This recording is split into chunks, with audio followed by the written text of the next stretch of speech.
Welcome to an ASRM webinar on fertility preservation for cancer patients during the COVID-19 crisis. I am Sarah Ramaya, curriculum designer at ASRM with my colleague Jessica Goldstein. This webinar will be moderated by Dr. Clarisa Gracia. Dr. Gracia is currently professor and division director of reproductive endocrinology and infertility at the University of Pennsylvania, and a member of the ASRM Board of Directors. She is double-boarded in obstetrics and gynecology and reproductive endocrinology and infertility. She completed a master's in clinical epidemiology and originally established the Fertility Preservation Program in 2007 at Penn. She's been actively involved in research and clinical care in this area. Before we begin, please note, all attendees will be muted except the presenters. Time at the end of the presentation will be reserved for questions. Please type your questions in the question chat window at any time. We will read as many selected questions as possible to the presenters during the allotted question and answer time. A recording of this webinar will be archived on the ASRM website in the coming weeks. Please watch your email for notification. I will now turn this presentation over to Dr. Gracia to introduce the panelists and moderate the session. Welcome. Many of us in the REI community have been facing real challenges providing care to our patients during this pandemic. This webinar is focused on how the COVID pandemic has impacted our most vulnerable patients, those facing gonadotoxic therapies in need of urgent fertility preservation services. It's my pleasure to present our first speaker in this panel, Dr. Terri Woodard, and is an associate professor in the Department of Gynecologic Oncology and Reproductive Medicine at the University of Texas MD Anderson Cancer Center, and she holds a joint appointment at Baylor College of Medicine and Texas Children's Hospital. In 2012, she started the MD Anderson Oncofertility program, a unique service that provides comprehensive fertility care to individuals pre- and post-cancer treatment.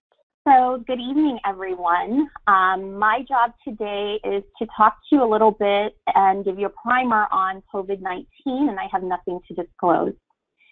So what is COVID-19? It's a highly infectious disease that's caused by severe acute respiratory syndrome coronavirus 2, or SARS-CoV-2. And this was first identified in December of 2019 in the capital city of Wuhan, China. It was designated a public health emergency of international concern by the WHO in January 30th, 2020. And I think a lot of us can recall seeing it on TV and watching people en masse thinking this could not happen to us. But unfortunately, this virus has spread dramatically throughout the world, and it was declared a pandemic on March 11th, 2020. As of May 5th, 2020, there are over 3.5 million cases worldwide and over 243,000 deaths. In the United States specifically, there are about 1.2 million cases and another almost 70,000 deaths here. So when this virus was first isolated, it was referred to as 2019 nCoV, and the International Committee on Taxonomy of Viruses, Coronaviridae study group, actually noticed that this virus was very similar to the SARS virus that caused the big outbreak in 2002 and named it SARS-CoV-2. While it is really genetically close to that original virus, we do believe that the introduction into humans were independent events. The original source of transmission to humans is unknown, but the theory is that it does come from bats, and there was a second animal species that it went to before it came to humans, and you will hear a lot of people talking about the pangolins, but this is not definite or clear. This virus is an enveloped 50 to 200 nanometer positive sense single-stranded RNA virus with spike proteins which play a role in its pathogenesis. So who is at risk for COVID-19? And I think it's important to realize and remember, especially as we're coming out of lockdowns, is that individuals of all ages are at risk for an infection and severe disease. However, the probability of fatal disease is highest in those age 65 or greater and those who live in nursing homes or long-term care facilities. There are other people that are considered to be more at risk for severe disease, and these are people of any age. And those are people that have other comorbidities, including hypertension, diabetes, cancer, and renal disease. Transmission of this virus is mainly person to person through respiratory droplets when we talk, sneeze, or cough. And certainly the CoV-2 RNA has been detected in upper and lower respiratory tract specimens, and the actual virus has been isolated from the upper respiratory tract specimens. It can also be transmitted via aerosol, and a study showed that the virus particles that are aerosolized remain viable in the air for up to 3 hours. Similarly, this can be transmitted via objects or fomites. On cardboard, the virus lives for up to 24 hours, and on plastic and steel for nearly 2 to 3 days. They have also found the RNA detected in blood and stool specimens, and the virus has actually been isolated in cell culture from stool, but to date, no fecal-oral transmission has been reported. And then there's this question of reinfection. Right now, it is unclear whether once the person has been infected, that they will have immunity. What is the pathophysiology? So the respiratory distress in pneumonia is caused by the unique factors of this particular pathogen. So remember, this is a spike protein, the S protein, that specifically recognizes the ACE2 receptor. And it binds to this ACE2 receptor that is expressed in the type 2 alveolar epithelial cells in the lungs. And these appear to be particularly sensitive. And what happens is that an excessive immune response is elicited, causing a cytokine storm that results in direct, extensive tissue damage within the lung. The signs and symptoms of coronavirus 19 vary significantly. Someone can be infected and not have any symptoms at all. Others can have mild cold-like symptoms, and then others have severe disease, including respiratory distress and death. And typically, symptoms appear approximately 2 to 14 days after exposure. Initially, the CDC recognized 3 symptoms: shortness of breath, cough, and fever as the cardinal symptoms. And a few weeks ago, they added additional symptoms that include chills, repeated shaking with chills, muscle pain, headache, sore throat, and new loss of taste or smell to actually make it possible that people have been infected or suspicious for the virus.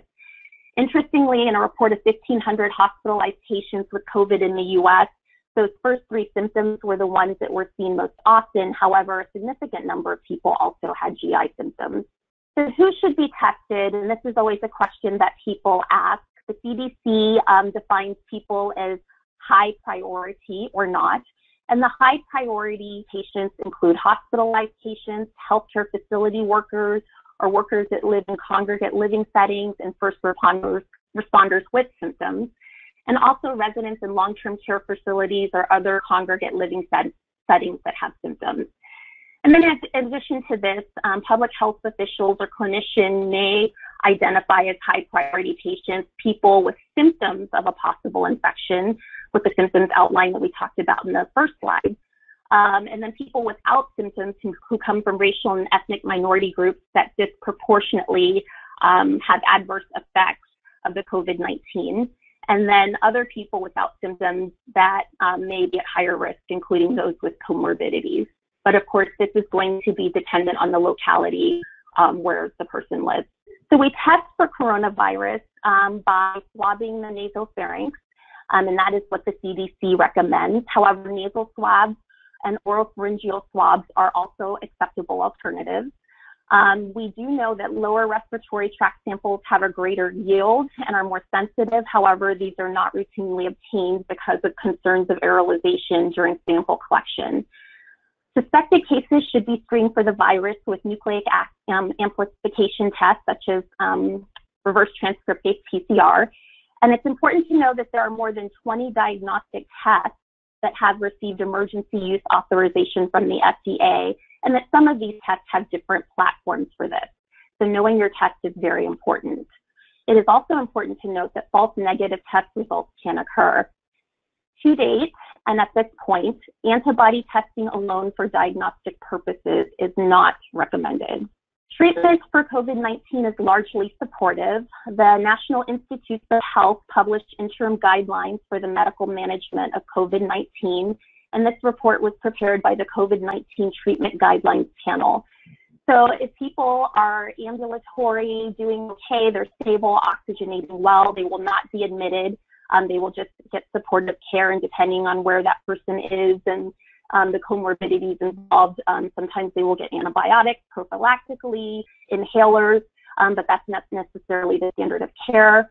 Those who are hospitalized, so have more severe to moderate disease, might require supplemental oxygen all the way to mechanical ventilation, and certainly they should be tested for other bacterial or viral agents as well.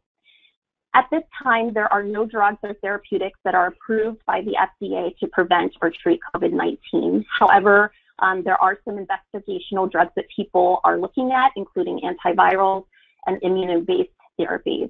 So we really must look to prevention to try to prevent this from getting worse. Again, no pre or post-exposure prophylaxis is recommended or available. The best thing we can do is try to avoid our exposure to the virus by cleaning our hands, avoiding close contact with people who are sick, staying at home and social distancing, covering our mouths and noses with PPE or cloth face covers, and cleaning and disinfecting frequently touched objects and surfaces daily.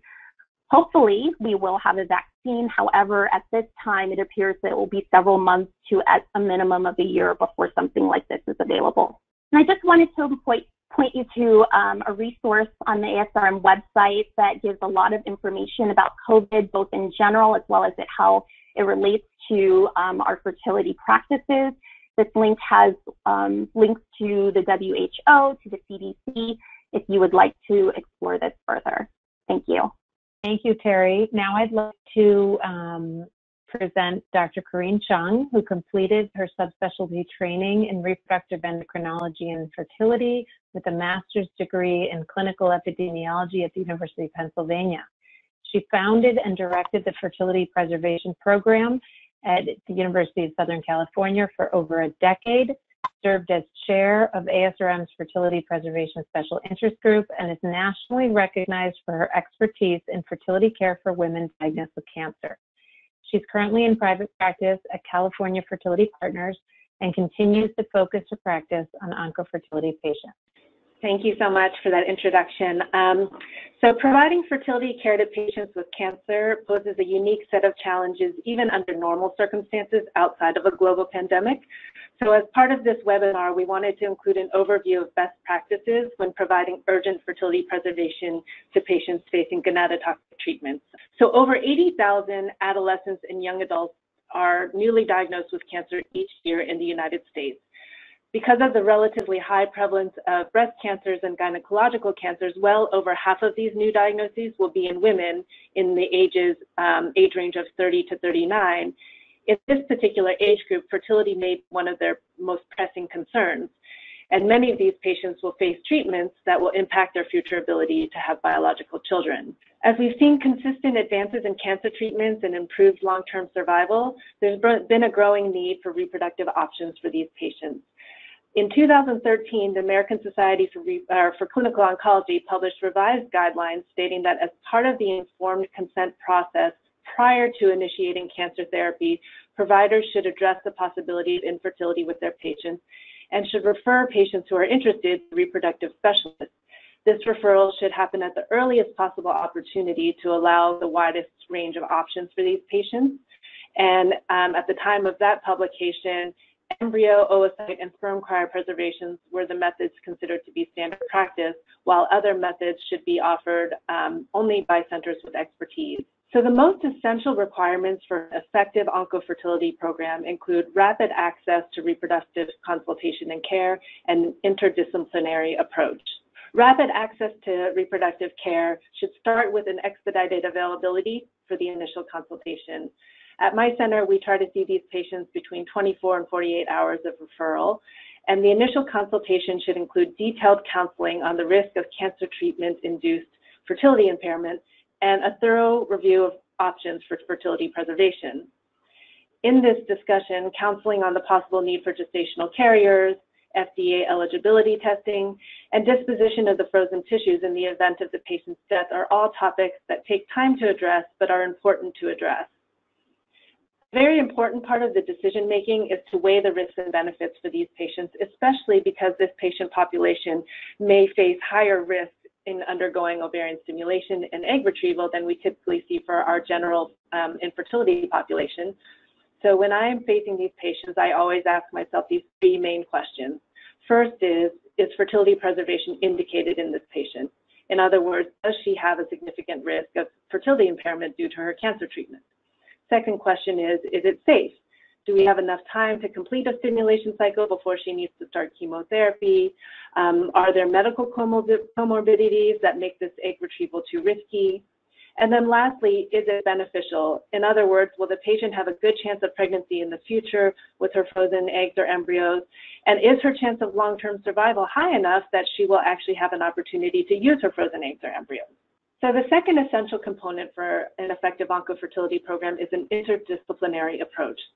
Collaborating with the patient's other medical providers, including her oncologist, hematologist, and surgeons, allows for insight into the safety and timing of the fertility procedures and into the long-term prognosis of the patient, and that can be really helpful in this decision-making process. Resources including mental health professionals, genetic counselors, especially for the patients with the hereditary cancer syndromes, financial counseling and support are all critical as well. And all of this coordination of care needs to be done in an expedited manner to make sure the patient gets what she needs and avoids delay of cancer treatment. So one of the first steps to determine whether fertility preservation procedures are indicated is to estimate the risk of future fertility impairment. And so we know that there are factors that influence the impact of cancer treatment on future fertility, and these include the type of chemotherapy, the dose of chemotherapy, location and dose of radiation, a patient's age, and her current ovarian reserve. So there are some really helpful online risk assessment tools available to help the clinician assess these risks and to counsel the patient accordingly. So I've listed some of these resources here. Alkylating agents such as cyclophosphamide tend to be the most gonadotoxic. So these tools allow us to calculate a patient's risk of fertility impairment based on the dose of the alkylating agent that she is receiving. So using these tools, treatments can be categorized as high, intermediate, or low gonadotoxic risk. High gonadotoxic risk basically means that the patient has greater than 80% risk of loss of ovarian function. Most alkylating intensive regimens will fall into this category. So that includes any treatments that contain procarbazine, busulfan, which is an alkylating agent used in doses greater than 600 milligrams per meter squared, cumulative or cyclophosphamide equivalent doses greater than 7,500 or greater than 5,000 in women over 40 will pose high gonadotoxic risk. And then several combination chemotherapy regimens that are commonly used in breast cancer will also be associated with high gonadotoxic risk, especially when used in women over the age of 40. Radiation therapy to the abdomen and pelvis is also associated with high gonadotoxic risk in a dose-dependent fashion. The older the patient, the higher the risk, even when the dose of radiation is relatively low. Radiation can also have an impact on the uterine function at doses greater than 30 gray. And then total body irradiation and cranial radiation can also be associated with high risks of loss of reproductive function. In the intermediate gonadotoxic risk category are the women of slightly younger reproductive ages between 30 and 40, receiving those same combination chemotherapy regimens that I mentioned earlier, and also spinal radiation doses greater than 25 gray. Medications like bevacizumab and cisplatin can also cause intermediate gonadotoxic risk to our patients. So generally, fertility preservation options should be considered in any patient who's receiving high or intermediate gonadotoxic risk agents. And the options that should be considered include sperm, oocyte, and embryo cryopreservation, ovarian tissue cryopreservation, and GnRH analogs, and we'll go through each one of those briefly. So sperm, egg, and embryo freezing continue to be the most likely strategies to yield future pregnancies. So discussion of these options should really occur at the earliest possible opportunity to allow the patient adequate time to complete the process, and in some cases may allow the patient the option to complete more than one cycle prior to her chemotherapy starting. Timing is particularly important consideration in patients who are pursuing egg or embryo freezing because these techniques can take up to 2 weeks or so to complete. These procedures really should be completed prior to the initiation of cancer therapies because previous chemotherapy is likely to decrease the number of retrievable oocytes. If attempted within 2 to 3 months of exposure to chemotherapy, there are anecdotal reports of risks of no eggs being retrieved at the time of egg retrieval. And then based on animal studies, there are concerns that follicles that have been recently exposed to chemotherapy may yield abnormal oocytes and abnormal offspring. This has not been observed in humans, but in animal studies, there is that concern. So when deciding on the approach to ovarian stimulation in these patients, there are several goals that we need to keep in mind. One of the most important is to avoid the delay of cancer treatment. So it's a really good idea to speak to the patient's oncologist prior to starting stimulation to discuss the anticipated timeline so there are no surprises and so everyone is on the same page. It's also important to optimize the yield of oocytes since the majority of these patients will only have one opportunity to undergo stimulation. And we know based on egg freezing data that the more oocytes a person has frozen, the higher the likelihood of success in the future. At the same time, it is important to avoid ovarian hyperstimulation syndrome, which can potentially have severe consequences, especially in the cancer population. These complications could be related to the hypercoagulability or medical comorbidities and could also cause a delay in the initiation of cancer treatment. So throughout the stimulation, we must also optimize the safety with respect to medical risks. For example, adjunctive treatments may be needed for patients with estrogen-sensitive tumors. Patients with anemia or thrombocytopenia may need transfusions prior to their egg retrieval. Some patients may need to be anticoagulated throughout their stimulation. And for sickle cell patients, some of them may benefit from plasma cell exchange during their stimulation. So keeping these goals in mind, best practices for ovarian stimulation in the cancer population should include random start stimulation, in which the stimulation is initiated immediately, regardless of the phase of the menstrual cycle. And we now have several studies that indicate that this does not compromise the outcomes in terms of the number of eggs or embryos or the quality. Use of antagonist-based protocols and a GnRH agonist trigger also allow for lower risk of ovarian hyperstimulation syndrome and a quicker completion of the cycle. And lastly, for patients with hormone receptive positive tumor, it's good practice to use anti-estrogens throughout the stimulation, and this can include aromatase inhibitors or selective estrogen receptor modulators. Ovarian tissue cryopreservation is another option for fertility preservation, urgent fertility preservation, in which ovarian cortical tissue can be removed laparoscopically, divided into small strips, and frozen. Intraoperatively, recovery of immature oocytes can also be performed and can undergo in vitro maturation for cryopreservation. This is an outpatient surgical procedure and as of very recently is no longer considered experimental. It should be considered if time does not allow for ovarian stimulation. It is also the only option that is available for prepubertal girls and is an option that also can be considered after initiation of chemotherapy. The utilization of frozen ovarian tissue has been most successful through orthotopic transplantation, either to the remaining contralateral ovary or to the ovarian fossa. There's been greater than 130 human live births reported so far, and one additional advantage is that transplantation of the tissue may restore ovarian hormonal function, at least temporarily. One of the concerns with this approach, though, is the potential reintroduction of malignant cells into a patient who's in remission. This is a theoretical concern, but has been shown particularly to be a concern in tumors that have an ovarian involvement or tumors like leukemia. Testing for tumor cells in the tissue is possible using RT-PCR for certain tumor types, but it's unclear how reliable this testing really is. GnRH-Analog Treatment is one last option that I want to discuss for urgent fertility preservation. It can be used off-label for ovarian protection prior to and throughout the duration of chemotherapy, and the idea is that it can decrease ovarian activity during chemotherapy and therefore reduce damage to the pool of immature oocytes. Generally given as a depot injection either once per month or once per 3 months. There have been several randomized controlled trials performed showing mixed results. There was a meta-analysis in Hodgkin's lymphoma patients, including 4 studies that showed no benefit. But in breast cancer population, the data is more convincing. There's a meta-analysis that included 7 randomized controlled trials that did show a significant reduction in chemotherapy-induced ovarian insufficiency and also actually showed a higher number of pregnancies. One caveat, though, is that the pregnancy data was not uniformly reported, so we still do not have enough data to support use of GnRH analogs for fertility benefits, even in breast cancer patients.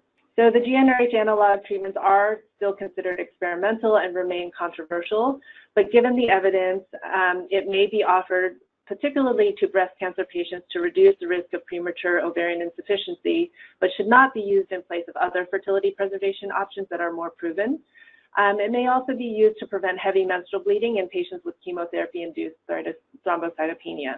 So in summary, urgent fertility preservation in women and patients facing gonadotoxic treatment pose unique challenges because it's time sensitive and most patients will only have one opportunity to do this. It requires an expedited access to care and collaborative multidisciplinary approach. Currently, gamete and embryo cryopreservation remain the most proven modalities, but ovarian tissue cryopreservation is no longer considered experimental and can be used in prepubertal girls and if there's not enough time to complete ovarian stimulation. GnRH analogs can be offered to women with breast cancer, but should not be used in place of more established methods for fertility preservation. Thank you, Dr. Chung. So it's my pleasure to introduce our last speaker, and then we'll have additional questions and answers and discussions. Dr.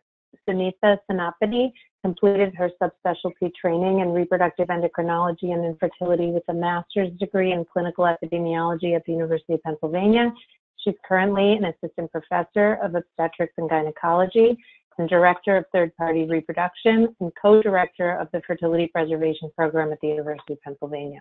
Thank you for that introduction. And I'd like to thank Dr. Woodard and Dr. Chung for laying a really nice framework for understanding some of the nuances of COVID-19 and the backdrop of the current pandemic, as well as the current state of science of fertility preservation care. So in this final section, we'll be talking about considerations for actually managing these patients who are seeking care for fertility preservation during the current phase of the COVID-19 pandemic, especially as practices now move towards reopening and resurgence plans for all patients. So the patients being sent to us for fertility preservation consultation often come to us from an extremely vulnerable place. They're dealing with a significant change in health status with their new diagnosis. They're planning for what could be weeks to months of difficult treatment, and they've just been told that either the disease process or potentially the cure for this disease may make it difficult, if not impossible, for them to build a family on their own in their future. So on top of all of that, this is the first time in our lifetimes that we've had to deal with a worldwide pandemic. So while practices across the country scramble to accommodate this rapidly evolving crisis, this unique sector of our patient population now has an additional set of hurdles in front of them. In the midst of these changes, as practices decided how best to proceed with care, on March 17th, the American Society for Reproductive Medicine released recommendations to help provide guidance for clinical care. While the guidelines recommended suspending new treatment cycles for most, treatments that were considered time-sensitive, specifically those involving impending gonadotoxic or extirpative reproductive surgery, were amongst those who were deemed appropriate to continue with usual care. As such, we were now faced with the question of how do we continue to care for these patients, given the extra precautions and restrictions that have been put in place. So this really has had an impact on every level of fertility preservation care, in particular, how patients access care for these services, some modifications in the outpatient care setting, and how we administer the coordination of care necessary to take these patients through ovarian stimulation or in preparation for retrieval or a tissue cryopreservation case. Surgical management considerations, both from an operating room perspective and embryology lab perspective, and finally, the various ethical considerations that come into play. Access to fertility care in general is a huge issue for our field, and even more so for patients seeking fertility preservation at a time when many practices have had to change their internal operations dramatically. There's certainly a lot of variations regionally, as well as depending on the size and the character of the practice, whether it's in an academic center, a private practice, whether it's in an urban center or a suburban or more rural area. And in terms of ability to offer services during this time, some of the smaller practices have had to close completely, which may limit the patient's ability to access care if a given practice is the only one that he or she may have access to in a reasonable geographic radius.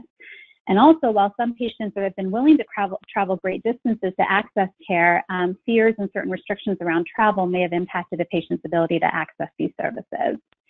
In addition, while most fertility practices can offer oocyte and embryo cryopreservation, some may have limited expertise with respect to tissue cryopreservation, whether it be for pediatric or adult patients. So alterations in referral patterns may have disrupted the ability of some patients to access some of these less utilized services. While ASRM was clear to note that patients seeking fertility preservation in the setting of intended gonadotoxic therapy should continue care, many state and health systems had temporarily placed restrictions on scheduling elective surgery, which may have required additional authorizations or extra steps to be able to complete these cases. Even now, as states are opening to elective procedures in some parts of the country, securing OR time for these cases, given the backlog of canceled procedures, can be challenging, irrespective of whether they're done in a dedicated surgical center for fertility cases only, or even more so if procedures may be performed in a shared surgery center. Every clinical practice that offers fertility services in the country has had to make some adjustments due to the COVID-19 pandemic, and with some continuing some treatments, other limiting to fertility preservation cycles, and still others having to temporarily halt operations completely. So depending upon where a patient may have been referred to, their ability to have treatments at a given practice may have been temporarily paused or required several extra steps to find a place to get their fertility preservation completed. And finally, finding centers that have experience with fertility preservation can be tough for patients at baseline, and certainly can be even more so given the uncertainty in the COVID era. There are a number of special interest and advocacy groups, including ASRM's Fertility Preservation Special Interest Group, the Alliance for Fertility, Resolve, Fertile Hope, and the Oncofertility Consortium that have been able to provide patients with information and really great resources about fertility preservation in general. This map on the right was taken from the Oncofertility Consortium website that has a tool to actually help patients, and it's just one of the many tools that are available to both patients and providers to help find a referral center for fertility preservation treatment. So COVID-19 has brought a number of changes to outpatient care. For one, the majority of consultations right now are being performed via telehealth, and some sources have reported a 600% or more surge in various video conferencing and telehealth platforms during this time. These are certainly a great way to initiate time-sensitive care. And as Dr. Chung alluded to, these patients really do need multidisciplinary and multifaceted care, which includes nursing support, psychosocial support, genetic counselors in some settings, and financial navigation support. In traditional outpatient care models, most of this is streamlined to the time of a single office visit. It's important to remember that all of these can still be done remotely with electronic patient information and videos, multiple touch points of communication. But these patients are navigating unfamiliar territory during an unprecedented time, so they may need a little extra support along the way. As for ovarian stimulation, the monitoring process for all patients may need to be altered, particularly as practices now open up and volumes start to increase again. These may mean spacing cycle starts, or in some cases using more random starts for fertility preservation patients to avoid clusters, in many cases at once. Many practices have taken to spacing, monitoring visits, and altered staffing models into teams to try to limit potential exposures. And finally, these patients may be at a higher risk at baseline due to their underlying disease, so being particularly thoughtful about mitigating additional risk from an ovarian hyperstimulation perspective in these very vulnerable patients is important.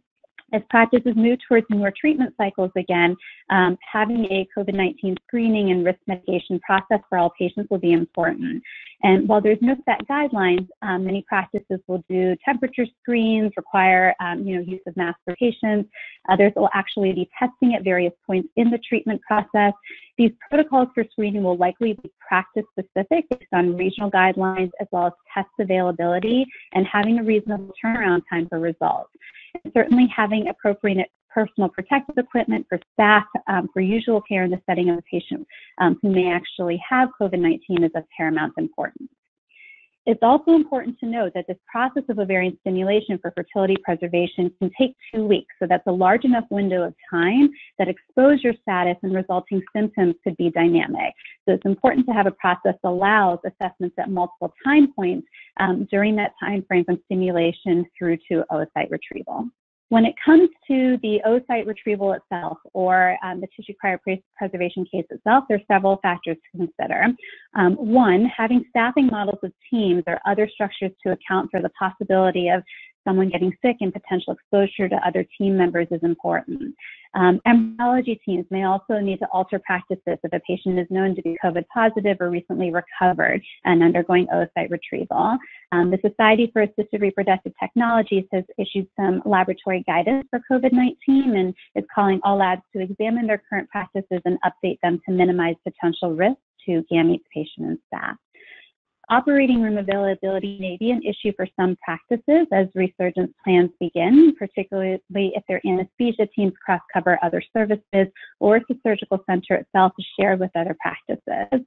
And while there are no set guidelines for perioperative COVID testing, many institutions are now making testing available for operative cases, which may include ovarian stimulation cases, and should certainly be considered for ovarian tissue cryopreservation cases as those require intubation for laparoscopy, and therefore are a portion of which is an aerosol particle generating procedure. And perhaps most importantly, if a patient were to become COVID positive prior to retrieval, it's important to have a plan and discussion with the patient regarding the risk of proceeding versus the potential risk of cancellation, including, the potential to, whether there would be time to go through stimulation again before treatment, potential risk of ovarian cyst formation, OHSS, et cetera. If your practice has multiple ORs that are used for cases, designating one of those as an OR that could potentially be used for a patient who is COVID positive while streamlining other cases to a secondary OR is one strategy that may help mitigate risk. But I think most importantly, having a plan going in is going to be important as our volumes increase once again. Finally, it's important to recognize there are a number of ethical considerations in fertility preservation management in general, and certainly during this COVID-19 pandemic.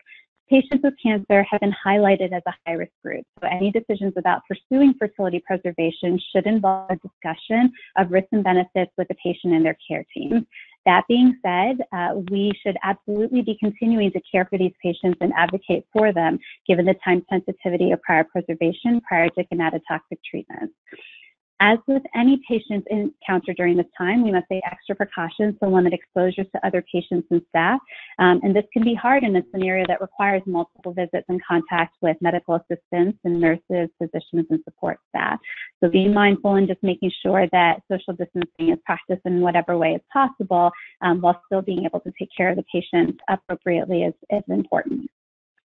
Of course, there's been a lot of discussion around decisions to halt versus continue treatment in general, and a recognition that continuing to provide treatment does consume resources to some degree, and being thoughtful about kind of sharing those resources as we move into resurgence plans will be important.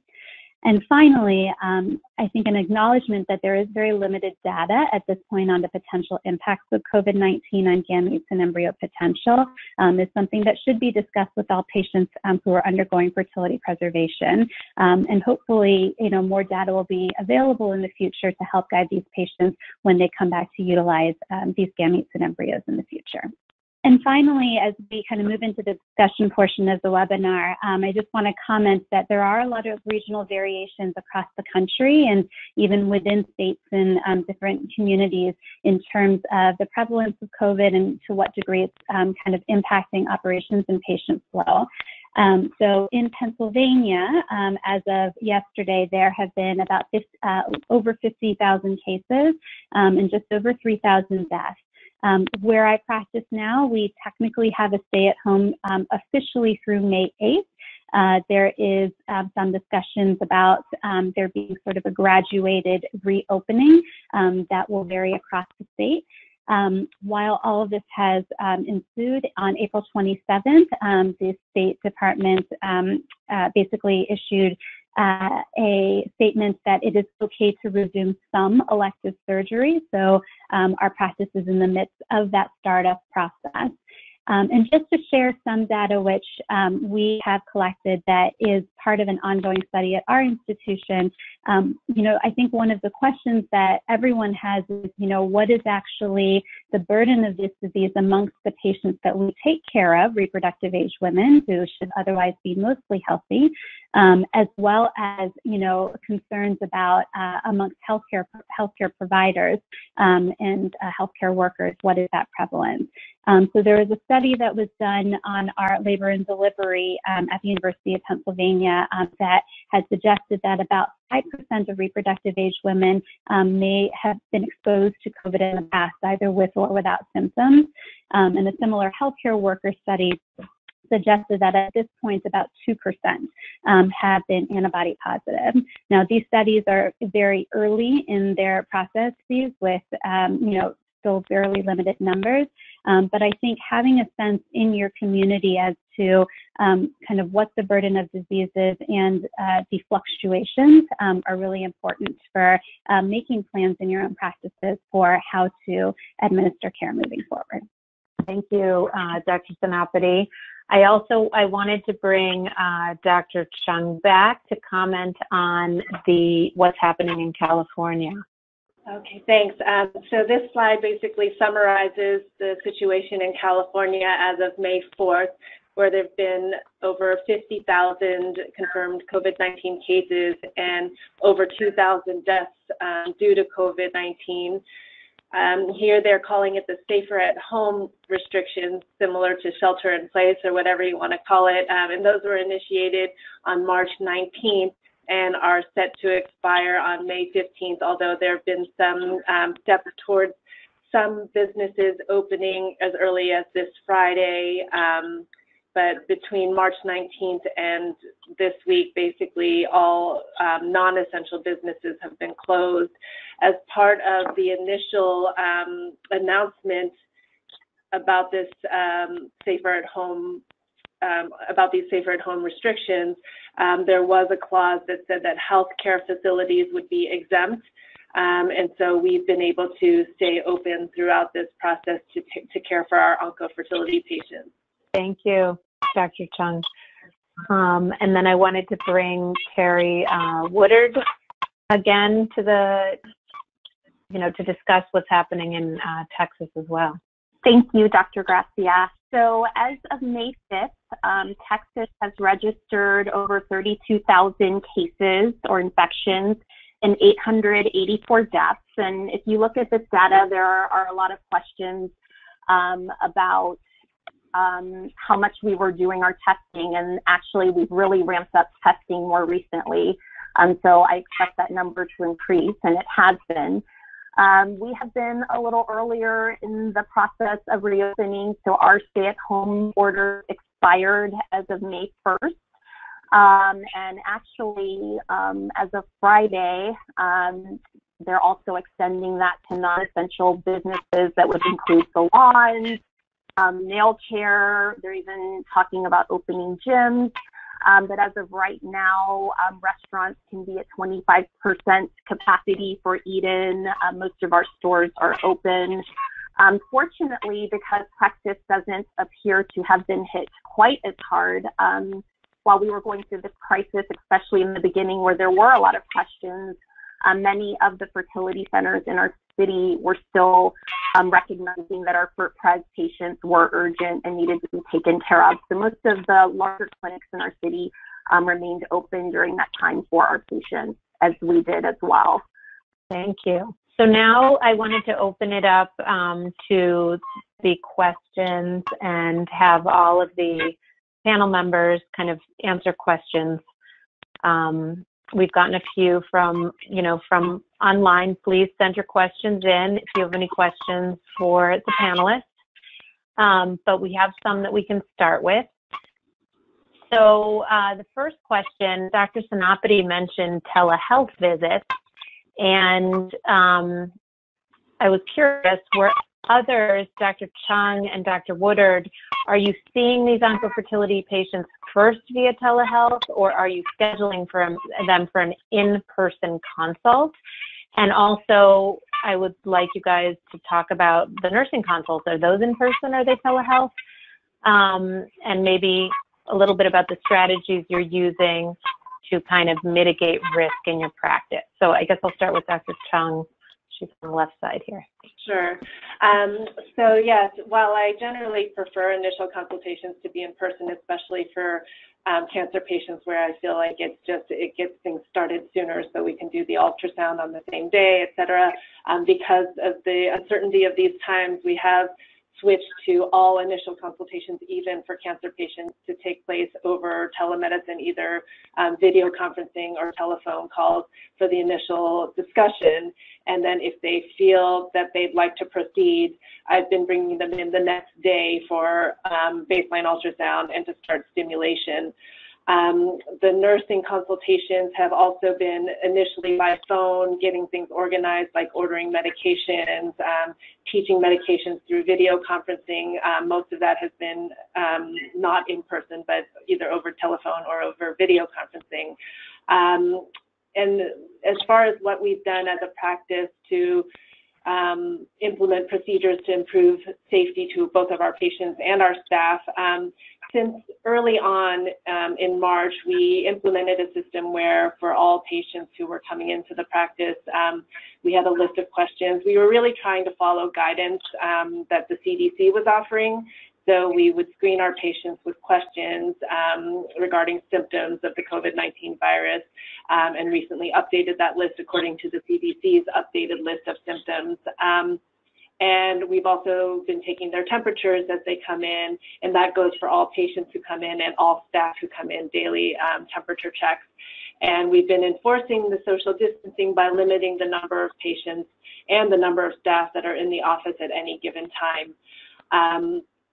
As far as testing, we have not initiated testing as of yet, and I think it'll be interesting for all the panelists to share what their situation is with regard to testing.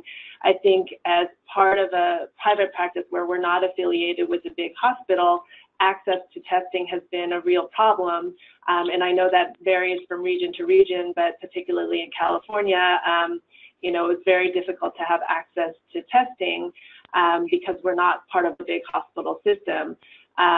So we've continued to screen our patients with temperature checks and symptom checks, and are now investigating ways for our patients to be tested, especially as we start to resume cycles for patients outside of the cancer population. And we're trying to kind of follow the same practices that surgical centers are following around our area. For patients who are undergoing elective surgery, they are initiating testing and sending patients to the hospital for testing, which I think may be problematic for our fertility patients. All right, thank you. And then, so Dr. Woodard, maybe comment on kind of what you're doing in Texas at Baylor. So our setup is a bit more unique. So MD Anderson is a freestanding comprehensive cancer center, and I will say they have been very conservative in who they're letting into the hospital, you know, having visitors or people accompany the patient. So pretty much all of our consults, our initial talks, are by telemedicine. And then when the patient decides if they want to proceed, especially if they're local to Houston and they want to go to the Baylor Family Fertility Practice, I will see them over there in person, where they will also meet the financial counselor. They will also meet the nurse.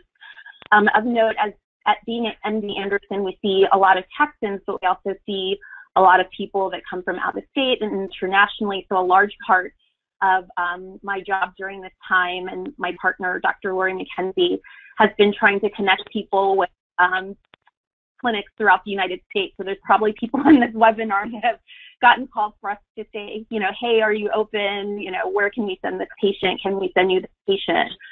And similar to what Dr. Chung was saying, we do temperature screens. We ask the questions. Again, patients have to come accompanied, which, you know, has been a bit difficult for a lot of people. They have a new cancer diagnosis. You know, we're always saying, bring someone with you to, you know, learn all this information or listen, you know, have a second set of ears listening, and they don't have that support. And I will say, at least early on when I was doing the consults, there were quite a few people that I think the COVID crisis had really impacted their decision not to do it. They were really concerned, like one had a little boy, she was really concerned about going in and out the hospital and being exposed. And she was like, you know what, I'm just going to take my chances. It's all too much right now. So, I think it's also important to keep in mind the mental state. We talked about, cancer and then infertility and then COVID.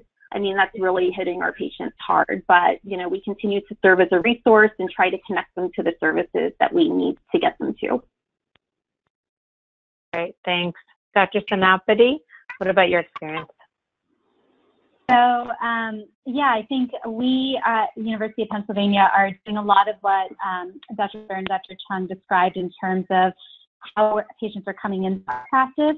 We are mostly using telehealth for the initial consultations. However, if a patient needs to go through right away, then they come to the office and begin their monitoring process. If they need to do FDA testing for any reason, then we make sure we're able to get that done. Many of our nursing consults are being done via video consultation now, and our patients have found that to actually be working very well. So that's very reassuring to us. I think, as Dr. Woodard mentioned, this concept of not being able to have visitors is a tough one, and in some ways, having that initial telehealth consult where you could potentially have someone there listening is helpful, I think, in that setting. I think in terms of our practice, what we're doing as patients are coming in, so similar symptom checks before someone comes in, as we're scheduling the appointment, temperature checks when people arrive, and that's for all comers, patients and healthcare providers. We are encouraging patients to wear masks and providing one if they don't have one when they come in, and all of our staff are wearing masks during all patient interactions, and generally just, as we are in the office spaces and in clinical spaces. With respect to testing, this is something that has changed quite a bit as we're learning more about the availability and turnaround of tests. So, initially when we were going through this, we were only able to test certain subgroups of people, and unfortunately our fertility patients at the moment were not amongst those. Currently, we do have the ability to test people who are about to have an egg retrieval in our surgical facility, and so we've been orchestrating that 2 days prior to when their anticipated retrieval is, so once we determine trigger. But that's an evolution. I mean, it took a little bit to make sure that we had the right information in terms of where to send them for testing, that there were enough tests available where we were sending them to test that they wouldn't be turned away. And so it's an evolving situation. I think it will continue to evolve as these volumes go up. So along that line, when you test someone 2 days before the retrieval and they test positive, how does your practice manage that, and what are the recommendations? Because certainly if you have a cancer patient who's testing positive right before retrieval and theoretically they're asymptomatic and feeling fine, canceling the procedure, could it be very risky, and this is their only shot? So what are the practice policies around that? So we've decided for our urgent FERT-TRES, so cancer patients, they would still go through. However, we're gearing up to start resuming our regular non-cancer cycles, and we're developing a form that basically says that, you need to socially distance, you need to be careful. We're going to test you before we start STIM. We will not start STIM if you test positive. And we're going to test you again before retrieval. And if you test positive, there is the possibility that your cycle will be canceled. So we're going to really, drive it home to the patients that, this is a possibility, because, they could decide to wait. The urgent patients the non-urgent patients aren't that urgent. We could wait a little bit longer, but if they want to assume that risk, they have to understand the possibility of cycle cancellation. But for the cancer patients, we would go ahead and retrieve them. And is that the same, would you say, Dr. Chung, at your institution, or are there, there may be limitations in terms of how many operating rooms there are and kind of the cleaning procedures and so forth around that?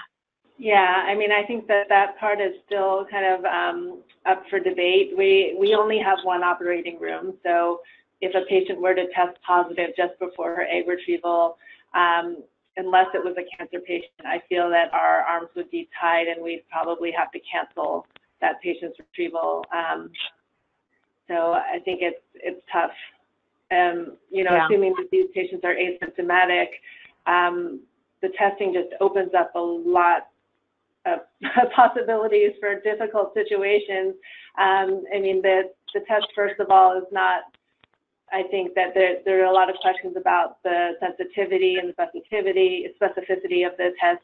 I think some of the things that we've considered is, should we be actually administering the test here in our office to make sure that, you're getting all the way back into the nasopharynx with the swab, because if you're sending them somewhere where maybe they're not doing it properly, you're not going to pick up the positive test, but then that risks exposing our staff to, the ones who are administering the test. So I think it's just a really complex decision of when to do the testing and how to do the testing. So I don't have answers yet.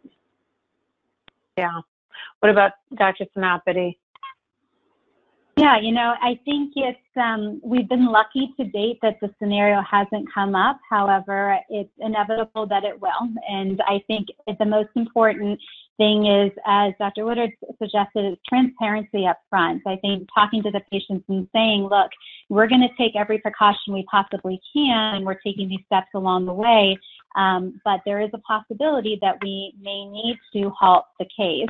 And that's, a conversation to be had with any patient going through. I think it's a trickier conversation to have with a fertility preservation case, because if you cancel, the question is, can one go through again? And so I think it's really, a discussion point in terms of risks and benefits. And I think that if someone is asymptomatic and one can take someone through without putting other patients, staff, et cetera, at risk, then we should. But I think every scenario is a little different. In our institution, we have 2 operating rooms that we use. And so we've said that if someone tests positive, we would, kind of hold one OR, as that is the OR that we do the case, and streamline the rest. But obviously, that's we're able to make that stratification. So again, evolving situation for sure. But so one question came up for Dr. Woodard about, you're not an infectious disease specialist, obviously, but on the other hand, given your research in this, you may have come across, how high is the false negative rate for PCR testing these days? Do you guys have a sense? Actually, I do not know the answer to that. And as I stated in the slide, apparently there's over 20 different tests that got emergency approval. And from what I read, they're all quite variable. So you do have to know the specific test that's being used in your area or at your institution.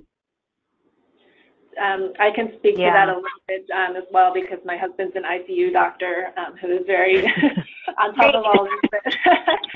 But from what I've heard, it seems that the majority of the tests, especially if you're using the nasopharyngeal swab, the sensitivity is thought to be somewhere between 75 and 80%. So certainly not as high as you would want for like gold standard testing. But I think when you combine that sensitivity with an asymptomatic patient, if it's negative, you're probably going to be pretty safe taking that patient to the OR. So one of the other questions had to do with PPE, and A, have there been shortages of PPE in your areas? And B, are there differences in the utilization of PPE depending on whether you're in an ambulatory surgical center versus the hospital? Do you guys have any thoughts? Maybe Terri might have some idea, because she's also in the hospital setting, and Suneetha. So we have not had any shortage of PPE, and at both institutions, MD Anderson and Texas Children's, and addition to the temperature checks and wiping your hands with sanitizer, answering the questions, everyone is given a new mask upon entry, and everyone is required to wear a mask. Patients, providers, everybody in the building is wearing a mask. So that has not been a problem here. Just a standard surgical mask, not an N95. Correct. Standard surgical. Yeah. Okay. And Dr. Senapati? So in the hospital setting, it's similar to what Dr. would have described. Everyone is required to wear a mask. While N95s and sort of the, deeper level of PPE is available, it's being reserved for cases that are either known to be positive or in the hospital setting, asymptomatic patients that, they were waiting on a test result or something of that nature. At this point in the operating rooms, all of our patients coming in are now getting tested. In that setting, though, there are kind of general recommendations to try to minimize the number of people who, need to be in the OR during induction, particularly for a laparoscopic case if a tissue cryo case is needed. But outside of that, I don't believe to date there are any true shortages where we are.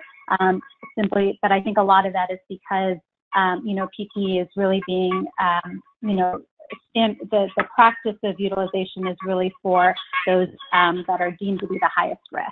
There were some questions around oncology referrals during this time. So, for example, are we seeing more referrals, maybe because other centers close by don't have the capability to take care of those patients, or are we seeing fewer referrals because maybe patients are, worried about doing one extra thing, as one of you mentioned, that it's just too overwhelming, especially adding the COVID risk to it.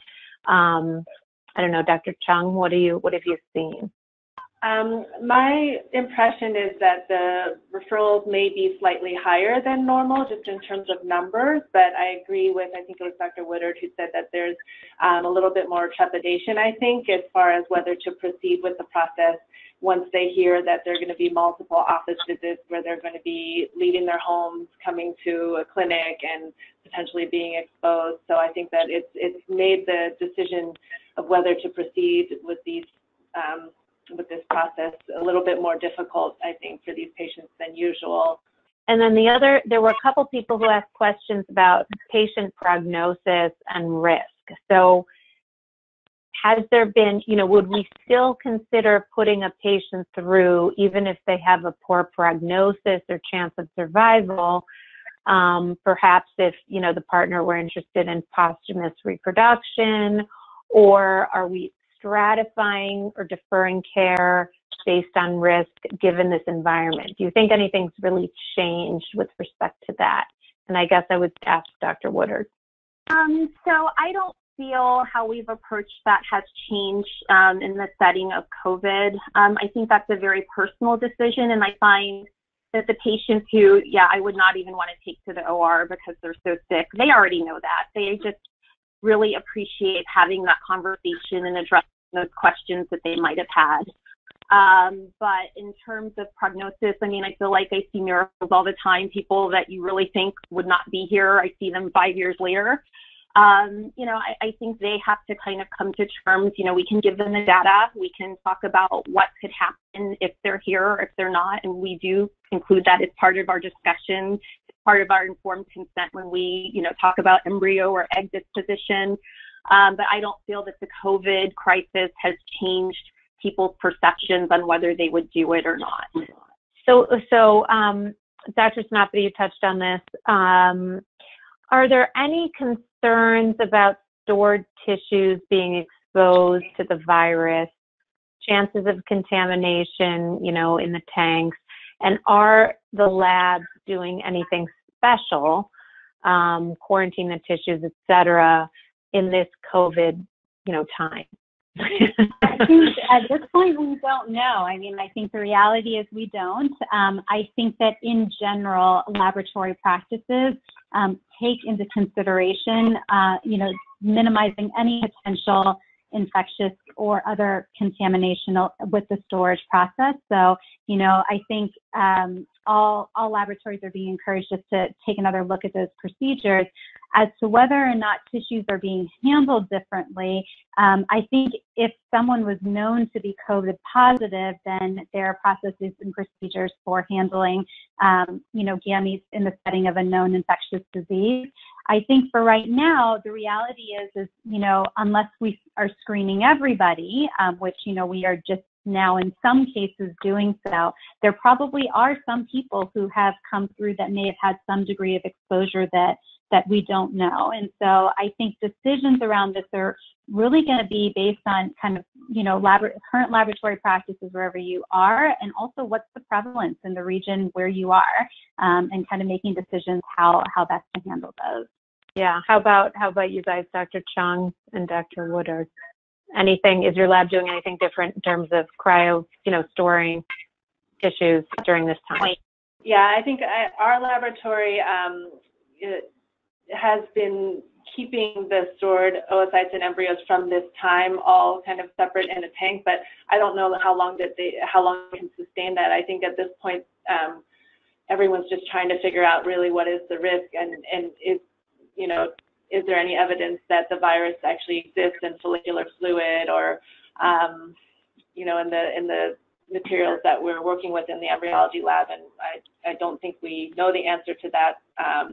Of course, using all the usual universal precautions in the lab to avoid spread of infection and all that is important, critically important at this time. But other than that, we haven't really formalized any changes. Thank you. So then there was one question on male fertility preservation. So have any of you guys modified your protocols about male fertility preservation in this era? Maybe, telehealth for those patients, collecting at home, dropping off the samples, these kind of things. I guess Dr. Senapati. Sure. So our practices is still doing telehealth consults also for male fertility preservation, predominantly done by our male infertility specialist, Dr. Mason. But one of the things that we've done to try to help the collection process for that is to create a system where patients can come into the office ahead of time and pick up a cup to be able, a sterile cup and instructions to be able to collect at home. And then, we'll know the day that they're coming in to drop it off. So, and that's something that we're hoping to extend as, we reopen for testing in general, provided that, people are able to get the specimen to the office in a reasonable amount of time for collection. So I think some of those modifications have already been put into place, and I expect that they'll continue. So that is absolutely something that, even though it requires fewer visits, it does still expose these patients, and so we want to make sure that we're protecting them while still providing the care and the services that they need. So the last question, because we're reaching the end of the teleconference here, is that there was a question around, can patients have a partner or an advocate on the phone or teleconference during on-site visits to kind of have that visitor present? Are your programs allowing that? I guess, Dr. Woodard, everybody's nodding that they are allowing that. I think for OB visits and ultrasounds, you FaceTime, et cetera. I know our program does that as well. And so it sounds like that's pretty common practice. Okay. Well, thank you so much. This was an amazing, review of the current situation, Oncofertility, and how the COVID crisis has really impacted these patients. And I really appreciate all of the wonderful presentations. Thank you. Thank you, Dr. Gracia. Thank you to our panelists today. Thank you to our attendees for joining us. You will receive a survey by email after this session. Your feedback helps us give you the most relevant content. Your input is appreciated. This session was recorded and will be available on our website in the near future. Please join us for our next webinar on human resource management, important return to work considerations, and preparing for the second wave.